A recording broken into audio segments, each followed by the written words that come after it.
Hello friends, welcome to Vino smart home tips. வீட்டுக்கு தேவையான யூஸ்ஃபுல்லான டிப்ஸ் எல்லாம் தெரிஞ்சுக்கிறதுக்கு வினோ ஸ்மார்ட் ஹோம் டிப்ஸ் சேனலை சப்ஸ்கிரைப் பண்ணி வச்சுக்கோங்க.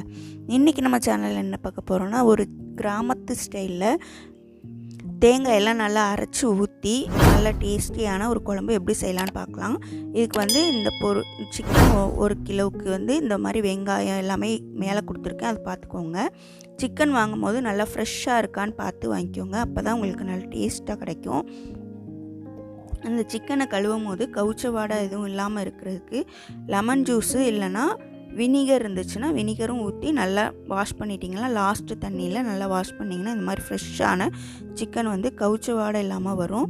இந்த மாதிரி எலும்பு துண்டு அந்த மாதிரி இருக்கிற இதை இந்த குழம்பு வைக்கிறதுக்கு எடுத்துக்கோங்க. அப்போ தான் அதில் உள்ள சாறு எல்லாமே உங்களுக்கு குழம்புல இறங்கி நல்லா டேஸ்ட்டாக இருக்கும். எலும்போடு சேர்ந்த கறி குழம்பு வைக்கிறதுக்கு எடுத்துக்கலாம். அதில் உள்ள அந்த சாறு எல்லாமே குழம்புல இறங்கி நல்லா டேஸ்ட்டாக வரும். நம்ம இப்போ அந்த எடுத்து வச்சுருக்கிற அந்த 2 வெங்காயத்தை வெட்டி வச்சுக்கலாம். இதுக்கு சின்ன வெங்காயம்னாலும் போடலாம். நான் இன்றைக்கி பெரிய வெங்காயம் தான் போட்டிருக்கேன். ஒரு குக்கர் எடுத்துக்கோங்க. குக்கரில் கடுகு அப்புறம் கருவேப்பிலையை ஃபஸ்ட்டு அந்த எண்ணெயிலே போட்டோன்னா நல்லா அதில் உள்ள ஸ்மெல்லு நல்லா வாசனையாக நல்லாயிருக்கும். அதுக்கப்புறம் வெங்காயம் போட்டுக்கோங்க. வெங்காயம் போட்டு நல்லா இது எல்லாமே ஹை ஸ்பீட்லேயே வச்சுக்கலாம். நம்ம வெங்காயம் போட்டு இந்த கலரில் வதங்கினதுக்கு அப்புறமா நம்ம தக்காளி சேர்க்கணும். லைட்டாக அந்த ப்ரௌன் கலரில் வதங்குற மாதிரி இருக்கணும். அப்போ தான் அது நல்லா அந்த கிராமத்து அந்த டேஸ்ட் உங்களுக்கு கிடைக்கும். தக்காளியும் போட்டுக்கலாம். இப்போயே இந்த வெங்காயம் தக்காளிக்கு தேவையான அளவுக்கு உப்பு போட்டுக்கோங்க. அப்போனா தக்காளி நல்லா வதங்கிரும். நம்ம நல்லா கழுவி வச்சுருக்கிற சிக்கனை உள்ளே போட்டுக்கலாம். இந்த சிக்கன் கவுச்ச வாடை இல்லாமல் இருக்கிறதுக்கு நம்ம லெமன் ஜூஸ் இல்லைனா வினிகரில் கழுவி வச்சுருக்குறோம். அதுக்கு அடுத்து இப்போ நீங்கள் இந்த எண்ணெயில் நல்லா வதக்கணும். அப்போ தான் அதில் உள்ள ஸ்மெல் எல்லாமே உங்களுக்கு வராமல் இருக்கும்.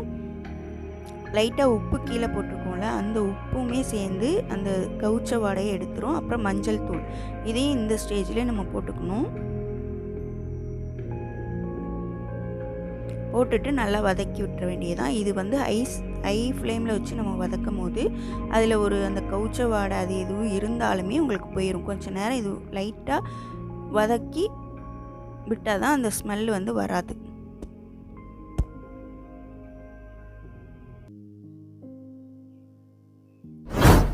இந்த மஞ்சளும் உப்பும் எல்லா இடத்துலையும் படுற மாதிரி வதக்கி விட்டுறணும்.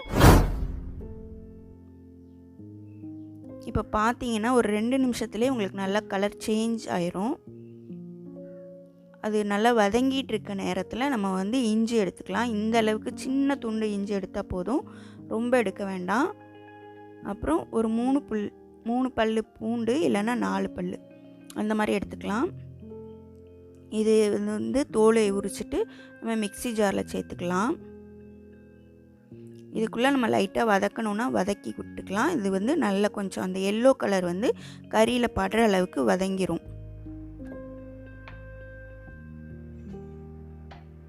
இப்போ நம்ம பட்டை எடுத்துக்கலாம். பட்டை இந்த அளவுக்கு எடுத்துக்கலாம்.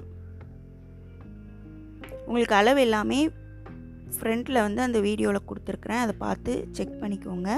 கிராம்பு இந்த அளவு போட்டால் போதும். கிராமத்து ஸ்டைலில் வைக்கும் போது நம்ம ரொம்ப மசாலா சேர்க்க மாட்டாங்க, அவங்க லைட்டாக தான் சேர்ப்பாங்க. ஆனால் அது மனம் ரொம்ப சூப்பராக இருக்கும். ஜீரகம், பெருஞ்சீரகம் எல்லாமே எடுத்து ஒரு மிக்ஸி ஜாரில் போட்டுக்கலாம். இப்போ பாருங்கள் நல்லா கலர் மாறிடுச்சு. இந்த ஸ்டேஜில் நம்ம ஸ்லோ பண்ணிக்கலாம். ஏன்னா நம்ம மசாலாவும் அரைக்க வேண்டியது இருக்குது, அதனால் ஸ்லோ பண்ணிக்கலாம். ஸ்லோ பண்ணி வச்சுட்டு நம்ம தேவையான தேங்காய் பூ எல்லாமே அரைச்சி சேர்த்தே அரைச்சிடலாம். இஞ்சி, பூண்டு, தேங்காய் பூ எல்லாத்தையும் சேர்த்தே நம்ம அரைச்சிடலாம் இந்த குழம்புக்கு. தேங்காய் பூ 1 கப்பு போல் எடுத்து போட்டுக்கோங்க.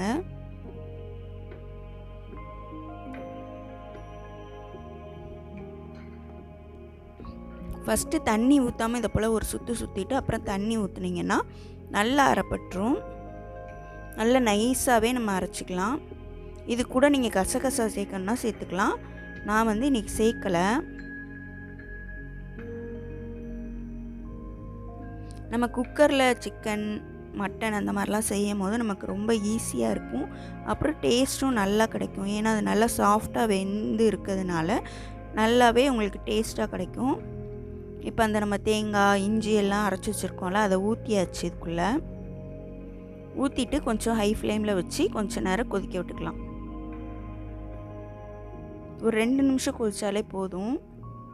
அதுலேயே உங்களுக்கு நல்லா இந்த பபுள்ஸ் வர ஆரம்பித்தோடனே நம்ம குழம்பு மிளகாத்தூள் வச்சுருப்போம்ல, அந்த குழம்பு மிளகாத்தூள் எடுத்து நம்ம போட்டுக்கலாம். 1 கிலோ சிக்கனுக்கு ஒரு 4 ஸ்பூன் போலையாவது நம்ம போட்டுக்கலாம். அப்படின்னா நமக்கு நல்ல தண்ணியான நல்ல குழம்பு கிடைக்கும்.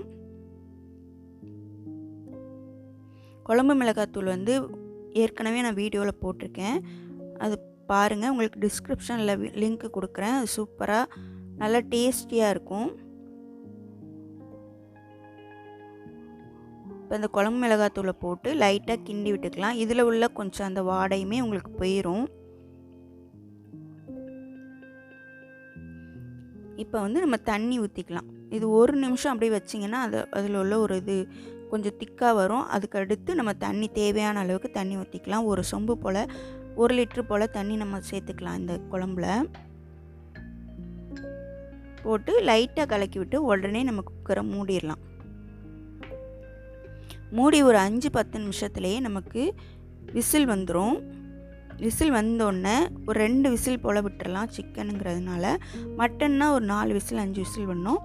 விட்டுட்டு அது விசில் வந்துடும். விசில் வந்து கொஞ்சம் நேரத்துலேயே நம்ம ரொம்ப நேரம் விட்டோம்னா அந்த ரொம்ப குழஞ்ச மாதிரி ஆயிரும். அதனால் இந்த மாதிரி கேஸை வந்து ரிலீஸ் பண்ணுறதுக்கு இந்த மாதிரி கரண்டியை வச்சு லைட்டாக எடுத்து விட்டுட்டு இது பண்ணிங்கன்னா உங்களுக்கு வந்து டக்குன்னு வேலை முடிஞ்சிடும்.